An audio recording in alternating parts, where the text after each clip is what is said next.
Welcome back to another episode of Unlocking Tampa Bay.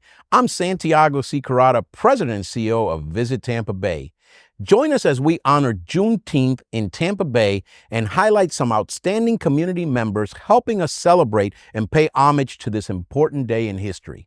First, we sit down with Bolaji Ajike, founder of Rock the Block Juneteenth Festival. This year, the event will be held at Raymond James Stadium on June 15th. This event has been a cornerstone of Tampa Bay's cultural calendar since 2021. Experience the rich diversity of our community through dance, fashion, music, and much more. Next, we speak with Tampa Bay native and author Valerie Wilson Reed, creator of Valcooks Kitchen interactive cookbook. Learn how her love for healthy and delicious cuisines became her passion. Interested in trying Val's unique recipes in your kitchen? Head over to our Unlock Tampa Bay Visitor Center to purchase a copy of her cookbook today. Let's celebrate the vibrant culture of Tampa Bay this Juneteenth. Stay tuned for more exciting interviews from our incredible partners on this episode of Unlocking Tampa Bay. Now, take it away, Serena. Thank you so much, Santiago, and welcome to this episode of Unlocking Tampa Bay, a show where we uncovered the gems of Tampa. I'm Serena Fazan. On this episode, we're taking a deep dive and celebrating Juneteenth with its powerful history and vibrant traditions. And kicking off the show, Bolaji Ajike. Yes. Already with a name like that, girl, you're a star. Thank you so much, Serena. I love your initiative with Rock the Block. Yes. Ajike, tell us about it. So my name is Bolaji Ajike. I am one of the founders of Rock the Block. So R.O.C stands for Reconditioning Our Communities. Started in 2021. We had so much going on in the city, Super Bowl. Mm-hmm. And afterwards, we were actually hosting a festival in the downtown area, just bringing on, Black businesses, taking on the spirit of what was going on in the city. And after they won, I was like, we're going to the stadium to do Juneteenth. And that story is incredible. And I've got to give a shout out to the Sports Authority, the Buccaneers. Yeah. I mean, Raymond James, everybody that made that happen. Yes. And of course, your perseverance. Yes, because right after I wanted to figure out, okay, what could we do? There was local parks to use. We reached out. We weren't really getting any feedback. So I was like, hey, I did say I wanted to do it at the stadium. So I just picked up the phone one day, called the stadium, and they picked up. And I said, hey, I want to host an event at your stadium. And they said, okay. They set up our meeting for the following week. We came for a walkthrough. They gave me the numbers. And I was like, I guess we're doing our Juneteenth festival at the stadium. Oh, my gosh. Mm-hmm. Okay. It's such a great story. Mm-hmm. And I want people to pay attention to that because sometimes all it takes is a phone call, right? Mm-hmm. And who would have thought? Who would have thought? And it was 3 months out from the festival. They won in February. I ran around a little bit with, trying to find a park and everything for about a couple of weeks. And all right, end of February, I just picked up the phone. So we did this in less than 3 months, putting a festival together at the stadium. And talk about, too, the timing, because what happened? I mean, it's giving me goosebumps. What happened the first year? The first year was when Juneteenth actually became a national holiday. President Biden. Federal holiday. President Biden and signed it happened literally, I think, 2 or 3 days before the festival. I think I sent you the article. I was like, yeah. So I'm planning, people don't really know about the festival or know about Juneteenth. It's still a very new concept for a lot of people. And how I found out about Juneteenth was my friends, because we were just having a conversation and I'm Nigerian. And I was like, yeah, Nigerian independence is coming up. And so I was like, so what do you guys have? Because they're native to America. And I was like, what do you guys have for the end of slavery? They was like, oh, there's this thing called Juneteenth. I was like, okay, so what do you do? I'm excited. Like, okay, we have Nigerian independence. We're going to have a great time. And I want to join. Because I bring my friends everywhere. We have Caribbean friends. We're always traveling everywhere. So it's like, okay, so let's get ready for Juneteenth. And they was like, there's not really anything that I was like, no, I cannot stand for this. We have to do something. So when we won, when Tampa won the Super Bowl, And Juneteenth is coming. And I was like, well, everybody's always asking me to host something. So I was like, so we're going to host the Juneteenth festival for our friends, family. Let's everybody get together. And then it became a bigger citywide, statewide, and countrywide celebration. Again, I did say you rock. Yeah. Right? Thank you. Yes, you know, we're reconditioning our communities. That's really what it's about. So much to talk about, though, the festival. And then I want to go into your personal history as well. So the first year, yes. It was one tent, I believe, right? And now it's so much bigger. As far as what do you mean by tent? So you explain it. Okay. You explain it. First year, it was on one of the lots. One of the lots. So we occupied lot 3. I always say lot 3 was our lot for the first year.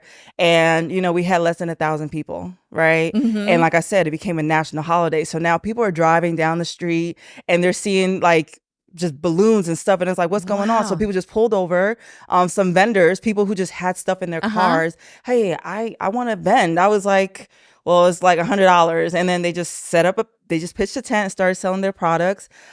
People who had food trucks, they had all their paperwork and they set up and just started vending. And that was lot 3, less than 1,000 people. And now the second year, it was still lot 3, but we packed it out. Now everybody really got into it. Now it really became a thing within the country. Okay, it was a national holiday last year, but it was like right before Juneteenth. No one could really activate for that. But then this second year, it was like the buzz was out. And then third year, we actually did 2 lots last year.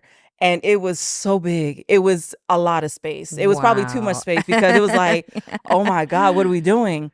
But we had to get so much more stuff going on. We had to get golf carts to get around. I was like, oh my God, we're really running a festival. That is fantastic. We're really running a festival here. And then now this year we're inside. So after last year's festival, speaking to the Sports Authority and our contacts there, our coordinator, Ashley and Dave, they were like, Bolaji, you've always talking about going inside. I was like, yeah, we talked about it. They was like, all right, let's see how we can do it.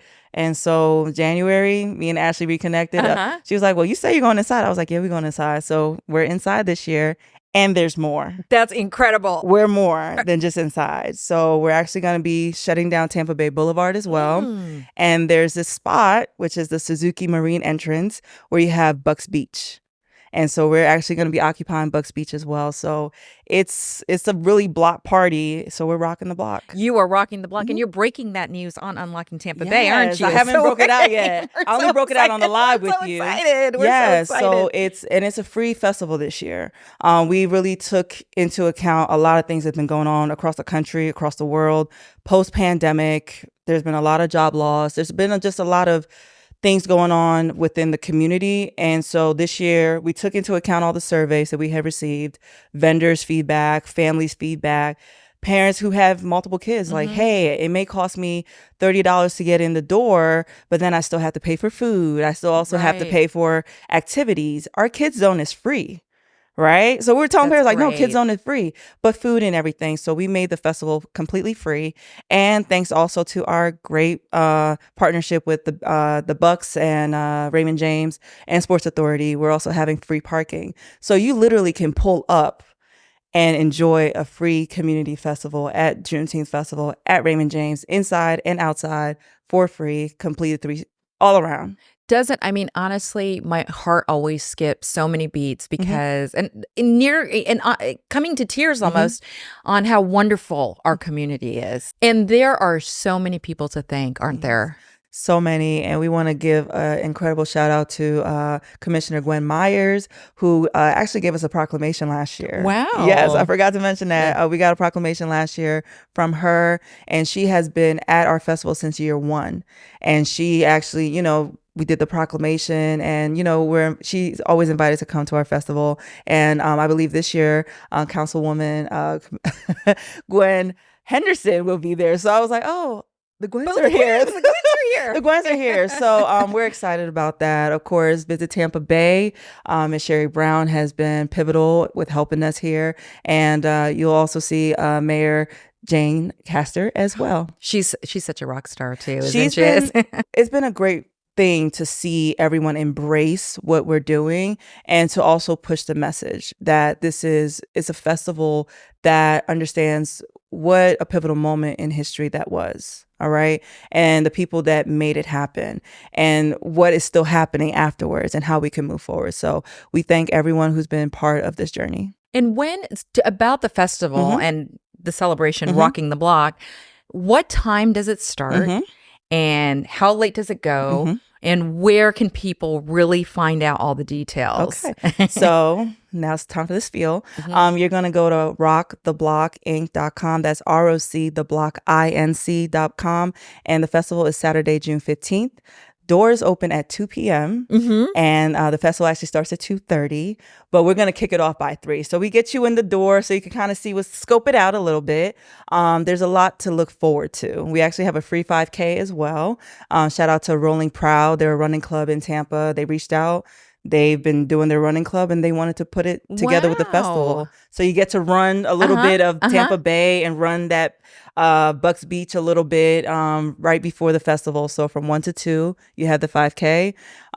Festival really kicks off at 2:30 and we have fireworks this year. Wow. Yes, brought to you by Pyro Squad of Tampa Bay. I'm telling you, it's been a great relationship with every single individual and company that we work with. And how late does the festival run? Till 9 p.m. Till 9 p.m. Yes. And again, you said free parking, everything. I mean, and it's free this year. Free. How many people do you expect this year? So last year we did a little over 3K. We did like 31. It was like 3160 or something like that. I was excited. I was like, okay, I could count. Okay, we got that. But now that it's free, I'd say when I made the tickets free, we had over 1,000 tickets in not even a week. So that was only at 26 days, and it's just been growing and growing and growing. So we might see 5 to 6. That's wonderful. That's a great number. Let's pray for that. So, with Raymond James Stadium, and it holds 66,000 people. It holds 70 something. I counted it. I actually went and Googled it. It's like 76,000 seats. But we're going to occupy a lot of space, and it's free for the community. So all of Tampa Bay, and because this is Visit Tampa Bay, our partnership with you guys are the Visitors Bureau. You guys have extended so much grace to us as well. We're able to bring other people into the city and see what Tampa is all about. From the hotels, they could book, like a room block with us. So shout out to Miss Sherry. This has been a great relationship all around. Well, and I'm not biased. I think Tampa Bay is phenomenal. Yeah. So how do you fund everything? Is it funded through all of these amazing partners? I will say yes and no. Yes, incredible people come and sponsor and partner with us, but most people did not know that I own a company in New Jersey, and I've been in business for 11 years now, 2013. So I save my coins. I save all my money and I put it in. So I've been I upfront a lot of the costs, and that's why we did have ticket sales before, because it was like, how do I get my money back? But it was that this year it was like, let's really take into account what's been going on. Sponsorships are great, but we are working on our 501c3, which will make it greater for people to give us more money. But, as a for-profit company, I wasn't getting the big numbers that everybody expects. So they saw all the big names. I'm like, they're only coming in at 4,000. When you put it together between billboards, we're wrapping the buses this year.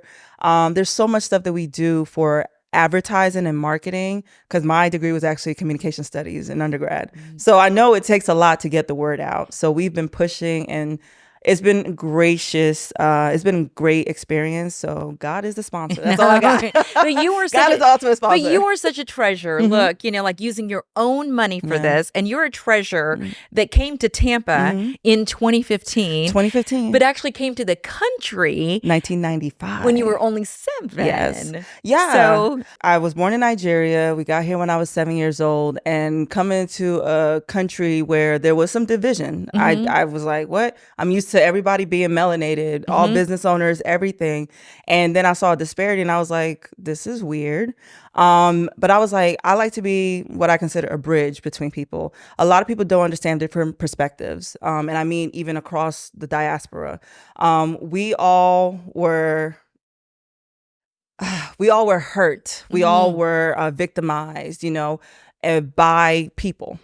And so because of that, we have to take into account what it was and where we are now and where we're trying to go forward. So my thing with us reconditioning our communities is also a recondition of a mindset, because I don't have to be a victim. You don't have to be a victim. We can restructure our communities to take our power back if that's what you want to do. But you could also create a safe space for people to enjoy themselves. I always say survivors, right? Like not victims, survivors, family, coming together, community. We're a big family. So we are Unlocking Tampa Bay. Yeah. And we talk about tourists and visitors and coming into the city. And again, thank you for your message and everything that you do. From a tourism aspect, what do you think this says about Tampa, having a celebration like this? And are you seeing more and more people from around the country coming? We've had people come from all of the DMV area. We've also had people come from Jersey, the tri-state area. I'm from up north. So a lot of my family and friends are literally coming. They're booking flights and coming here. We're booking hotels. We're taking every opportunity in Tampa.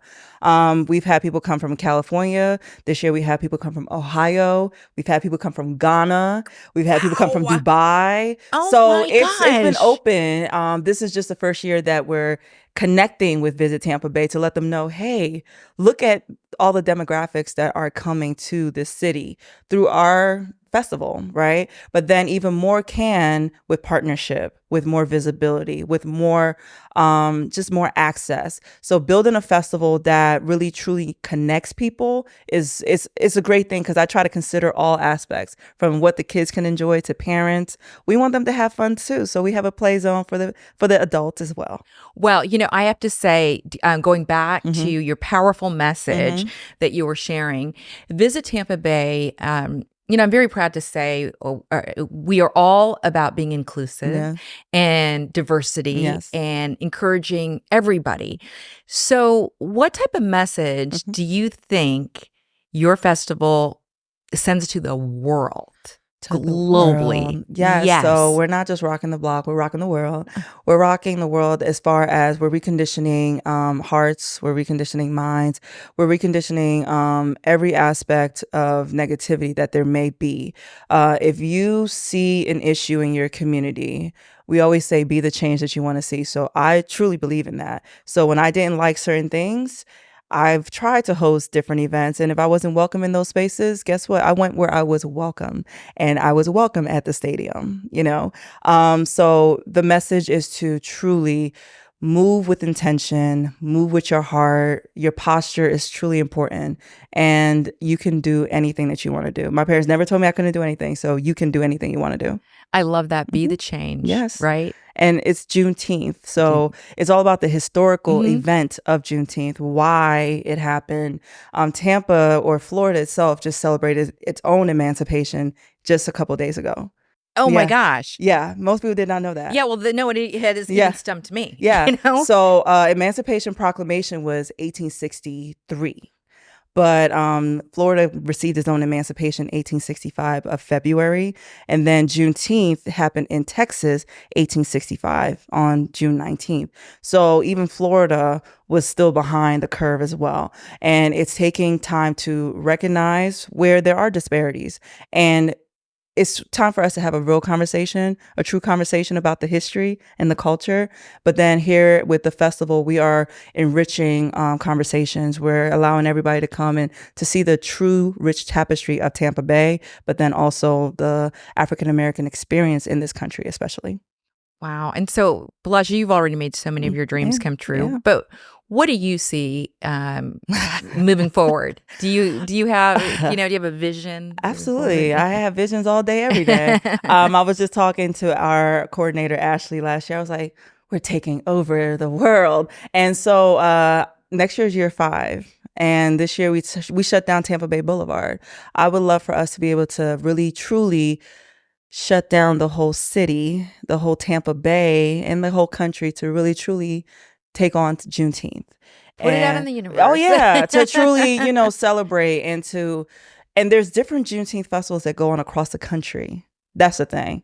And there's no competition. It's beautiful to see somebody else doing something. They have a different angle, a different vision for their own festival, for their own city. So it's beautiful to see that there's so much going on. But let's really take over and enjoy Juneteenth and remember, and then move forward as well as a people. And for people who may just be joining in or, coming into the show, tell us one more time where to go to get as many details as possible. So go to rocktheblock.inc.com. That's R.O.C, the block INC.com. And again, the festival is Saturday, June 15th at Raymond James Stadium.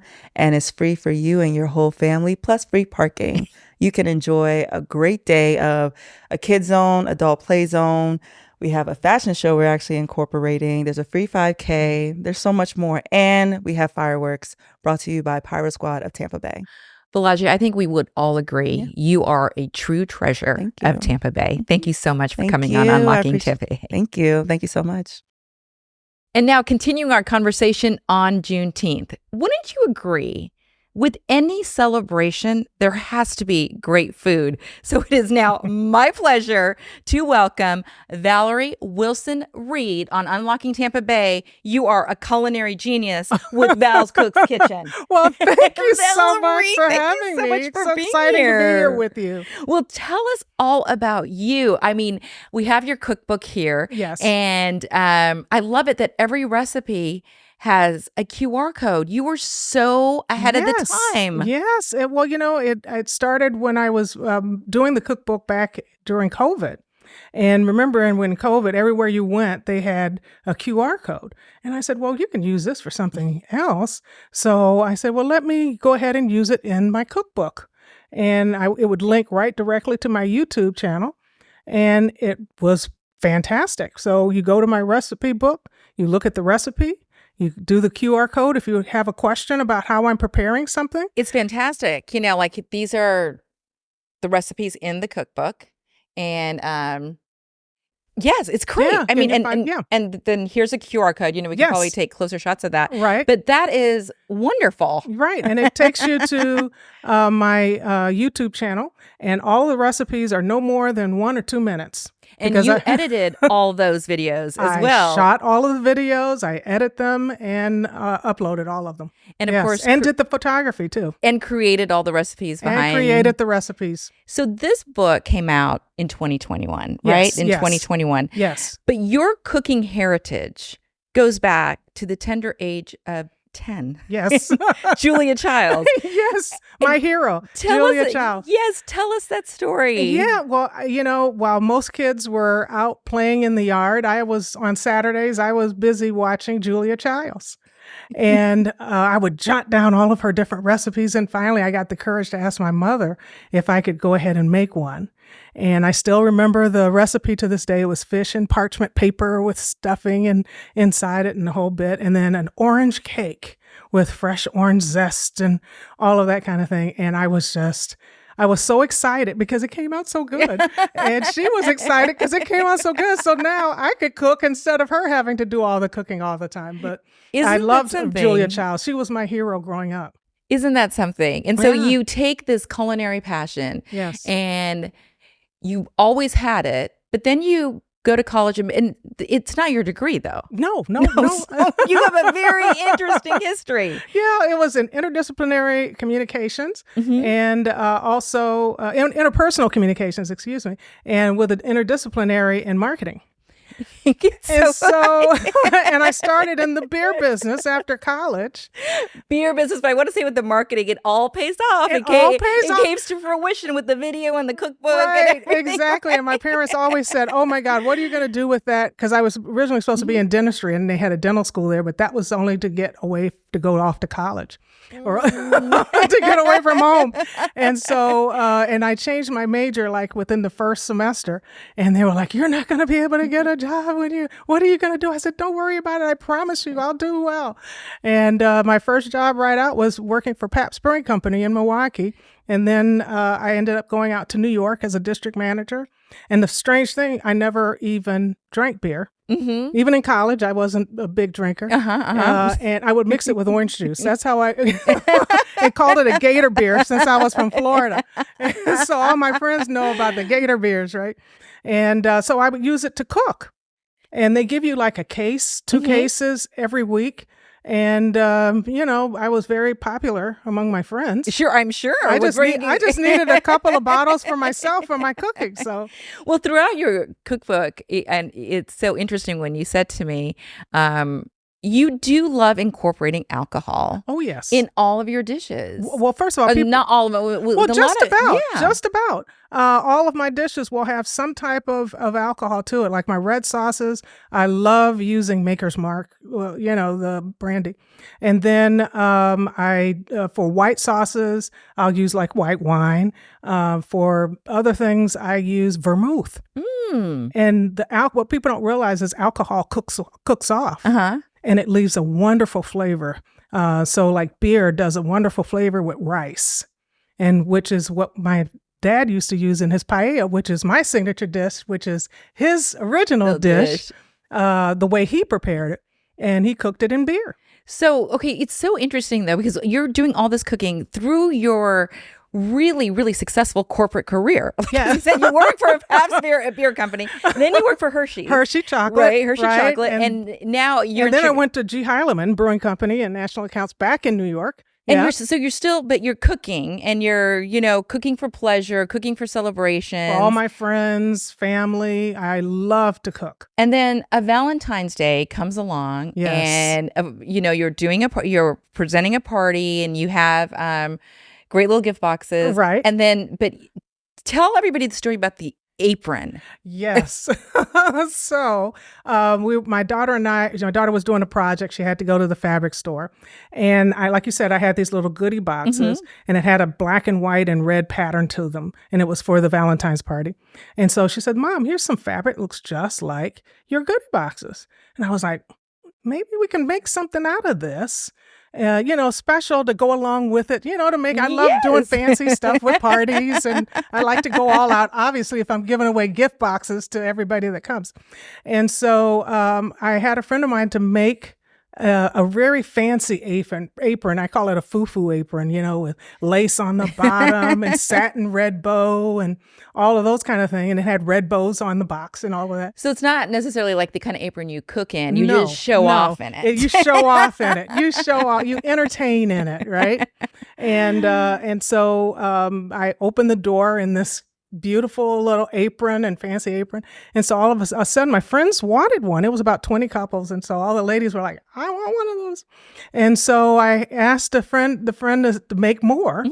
And then it was more and more. And then finally I had to get a manufacturer. And I had a different line of styles and colors. And a very good friend of mine, Leah, she said, well, we need to put together a business plan for you, because she's in that type of business. And so we put together this business plan and all of this. And so just happened to received an email saying something about Style Max in Chicago, which is, for people who are designing clothing and all of that. And so to come and appear at this event. And then you get picked up, right? Well, I get picked to be on Style Max. And then when we got there was a line of people out the door. And we were like, oh my God, all of this presentation and everything that we put together, we're not going to have time, because they were coming in and out, like within seconds. And so I said, I didn't realize this was an American Idol kind of thing. It was and we walked in there, and the first thing they said is that, you're the lady with those aprons. And I had a form, to put the apron on and all of that. And they said, well, we don't need any aprons. And I said, yes, but you don't have Valcooks aprons. There you go. And then I flashed a smile, and I flashed and put the apron on the form. And all of a sudden they said, and you've been in business less than a year? And I was like, yes. They said, you're in. Isn't that something? And I mean, And most of the people had been in business for years. yes. And so that's how really, that was not too long ago. It was No. what, like 10 years ago, 11 years ago, maybe something like that. And then I know, some hurdles with so interesting, so interesting with your husband representing the same brand. Yeah. And so we had taken, so I met someone at Style Max who put me in touch with some people in New York, and which was a wonderful thing that she had done for me. And come to find out, she was from Tampa too, and she came to the booth. And I said, well, I live in Tampa. And so she said, well, let's get together when you come back home, and I can see what I can do with a friend of mine in New York. And sure enough, I flew out to New York. The person loved it, sent it to Home Shopping Network. Next thing I know, I'm on Home Shopping Network. Oh my gosh, isn't that something? So Val at Valcooks Kitchen, I mean, it just like spirals out of control. It spirals, and then all of a sudden the burn. Yes. And come to find out, most of the places where my aprons were, I was getting ready to promote my aprons, I was no longer able to do it because he was a partner in a very large worldwide CPA firm.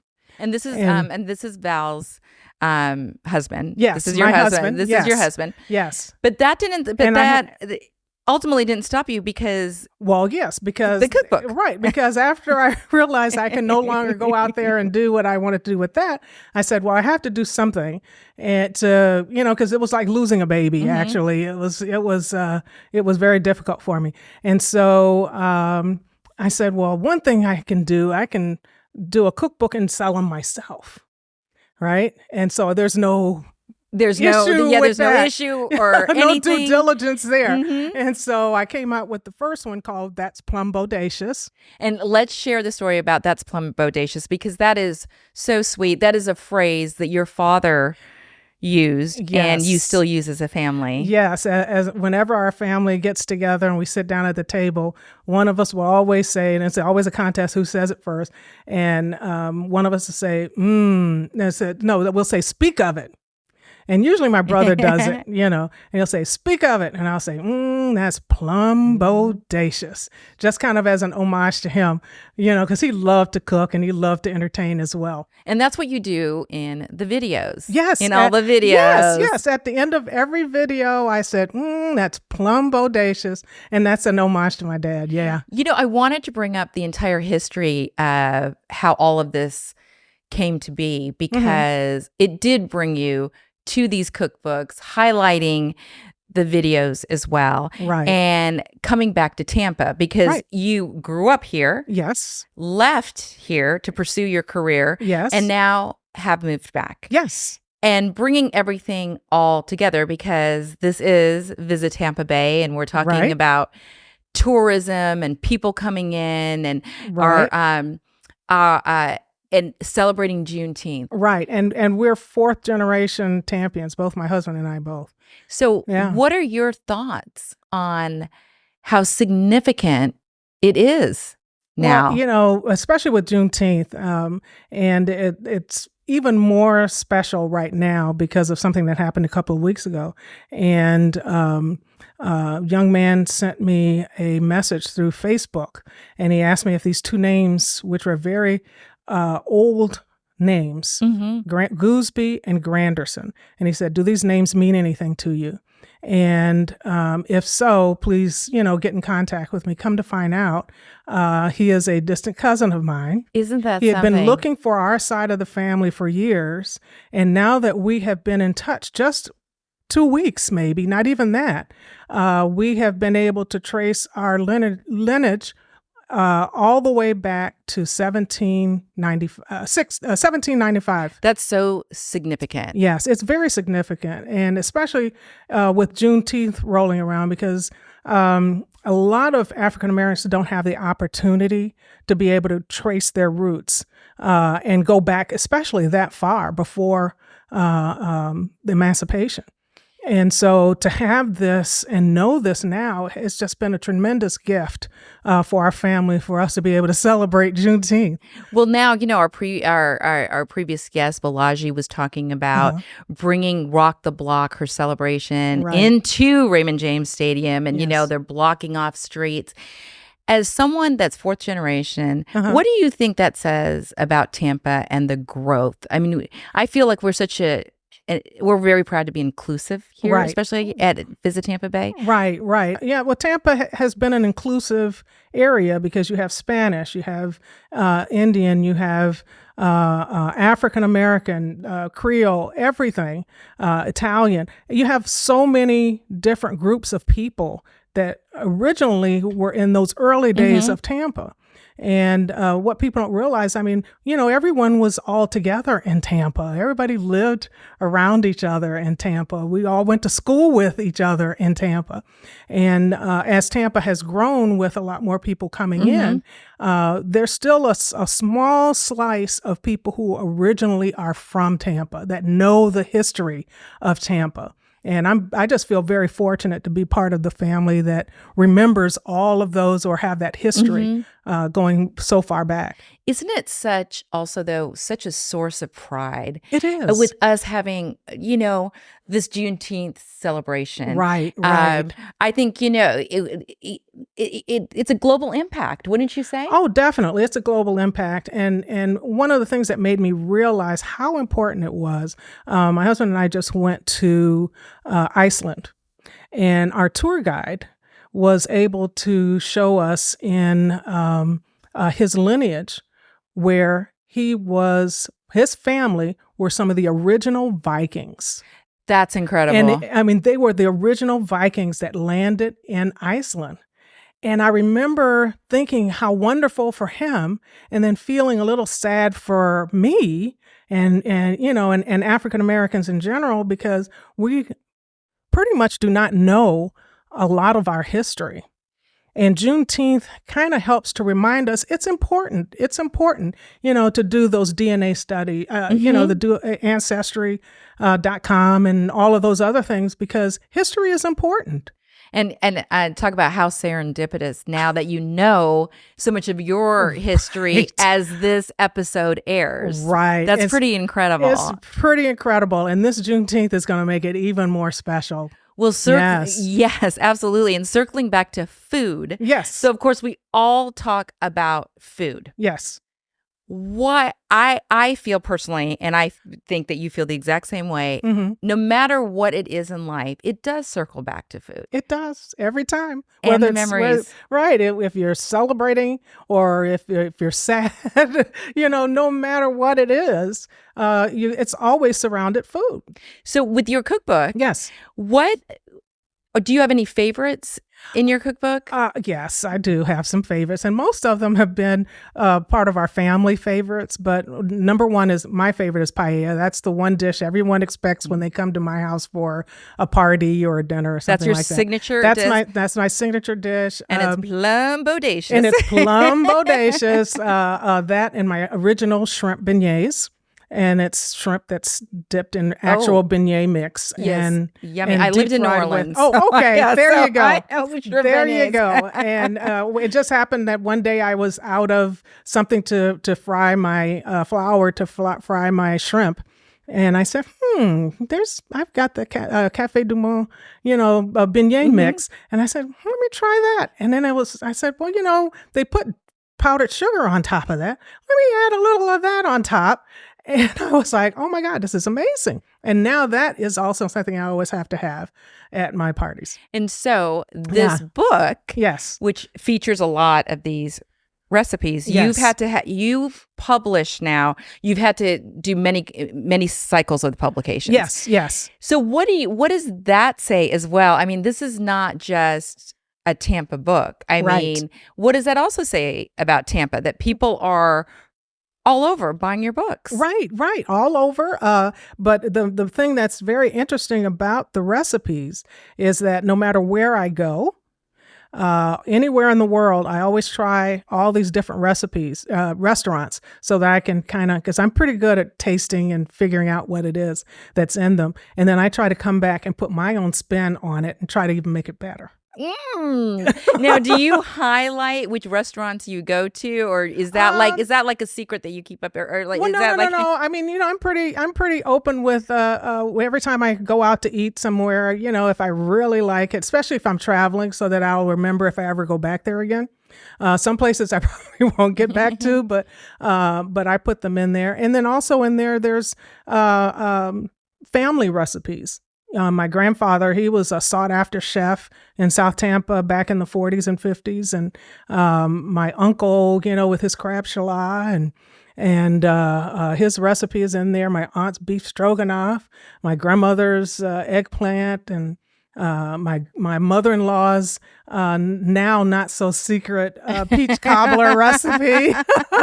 but she before she passed, she gave me permission to put her peach cobbler in there. She got a chance to see that. That's something about family and powerful tradition and history, just as we recognize, like in these celebrations of Juneteenth. Right, exactly. The fact, though, that you have many publications out and many, what does that say about people knowing you? Do you feel like that also helps put Tampa on the map? Oh, absolutely. Absolutely. And now, as a matter of fact, the only place to be able to purchase my books are here in Tampa. Through Visit Tampa Bay bookstore. And that's online as well. So I've got the link on my Valcooks.com or ValcooksKitchen.com for you to be able to go right on there and order straight from Visit Tampa Bay website. Isn't that something? So the only physical place is the Visit Tampa Bay. It's not the only physical place, but the only one that you can order online is at Visit Tampa Bay. Yes. Isn't that something? Yes. Is there as we wrap up, is there anything that you would like to add about Juneteenth or about your life that I didn't ask you? Well, again, when I cook, when it comes to Juneteenth, when I cook, I always think of my ancestors. Always. And I know that there are a lot, I'm not the only one. I know there's a lot of people who think about their ancestors when they're cooking. And, I remember being in the room with my grandmother and grandfather when they were cooking. And it's important to kind of have those positive memories to fall back on when you get older and older, and you want to make sure you pass those along. And as a matter of fact, I dedicated the book to my family, past, present, and future. Oh, past, present, and future. So that my little Anthony, when he gets big enough, I'm going to be teaching him how to cook. And he's 3 now, but he's almost ready. He'll be ready about 5 or 6. I had her cooking at about 4 or 5. And so, but that's because history is important. History is important. Yes. And Juneteenth is so much part of history. It's so much part of history and should be celebrated with food. With food, definitely. Thank you so much, Valerie Wilson Reed, and thank you so much for being a partner. And speaking of being a partner, we cannot be nearly as successful without our partners. So if you are interested in becoming a partner or also learning more about the gems of Tampa Bay, we encourage you to go to visittampabay.com. On behalf of President and CEO Santiago C. Carrata, I'm Serena Fazan, and this is Unlocking Tampa Bay.